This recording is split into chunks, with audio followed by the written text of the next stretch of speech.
একজন সফল ব্যক্তির সাথে কম বেশি অনেক মানুষই থাকে, কিন্তু একজন ব্যর্থ ব্যক্তির সাথে কাউকে কখনো খুঁজে পাবেন না। এতে সফল ব্যক্তি আরও সফল হয় আর ব্যর্থ ব্যক্তি আরও ব্যর্থ হয়ে যায়। কিন্তু কিছু মানুষ আছে যারা না সফলতা দেখে না ব্যর্থতা দেখে, তারা আজীবন সবসময় পাশে থাকে। ঠিক তেমনি আমাদের পাশেও অনেক মানুষই এরকম দাঁড়িয়েছে। আমাদের এই খারাপ সময়ে অনেকেই এরকম পাশে দাঁড়িয়েছে। গত কিছুদিন আগে আমি এবং আম্মু দুইজনেই অসুস্থ হয়ে পড়েছিলাম। তখন অনেকেই আমাদেরকে দেখতে এসেছে, এমনকি তারা এটাও জানে যে আমরা রান্না করতে পারবো না, তাই অনেকে রান্না করেও নিয়ে আসছে। আপনাদের এই ভালোবাসা আমরা কখনোই ভুলবো না।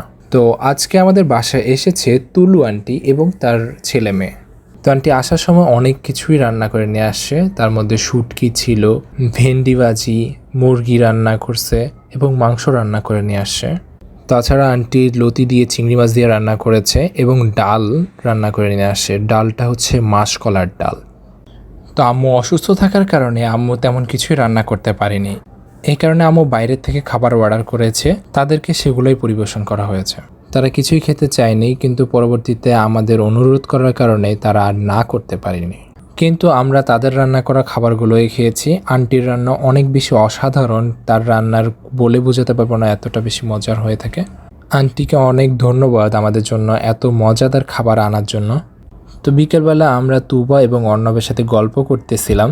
তুবা আমাদেরকে পেয়ে অনেক বেশি খুশি, ওর সাথে গল্প করতে আমাদেরও অনেক বেশি ভালো লাগে। একটা জিনিস খেয়াল করলাম, কেউ যখন আম্মুকে দেখতে আসে আম্মু সেদিন অনেকখানি সুস্থ হয়ে যায়। আমার অনেক বেশি ভালো লাগে তার ঘুরতে ফিরতে এবং মানুষের সাথে গল্প করতে অনেক বেশি ভালো লাগে। যেহেতু অনেক দিন যাবত আম্মু বের হতে পারতেছে না, তাই আন্টিকে পেয়ে আম্মু অনেক বেশি খুশি হয়েছে। তো এই ছিল আজকে আমাদের দিনটি।